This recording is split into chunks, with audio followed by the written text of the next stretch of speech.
बहुत शुक्रिया उमर बर्नीन तफसीलात के लिए। जस्टिस मंसूर अली शाह के ख़त पर वज़ीर दिफ़ा ख्वाजा आसिफ का रद्द-ए-अमल सामने आ गया। ट्विटर पर जारी पैगाम में उन्होंने कहा कि काबिल इज़्ज़त मोहतरम जस्टिस मंसूर अली शाह साहब ने अपने ख़त में ख़दशे का इजहार फरमाया है कि उनके ख़त के मंदरजात पर अगर अमल ना हुआ तो आवाम का अदलिया पर एतमाद उठ जाएगा। मोहतरम जज साहिब आला अदलिया के साथ एक अरसा दराज से वाबस्ता हैं।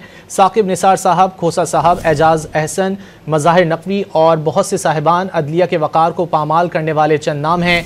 मोहतरम शाह साहब, उस वक्त आवाम का एतमाद मजरूह होने का आपको ख्याल ना आया। आप मोहतरम हैं मगर ये सेलेक्टिव जस्टिस है।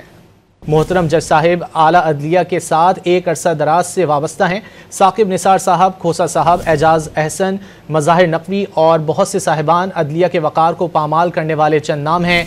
मोहतरम शाह साहब, उस वक्त आवाम का एतमाद मजरूह होने का आपको ख्याल ना आया। आप मोहतरम हैं मगर ये सेलेक्टिव जस्टिस है।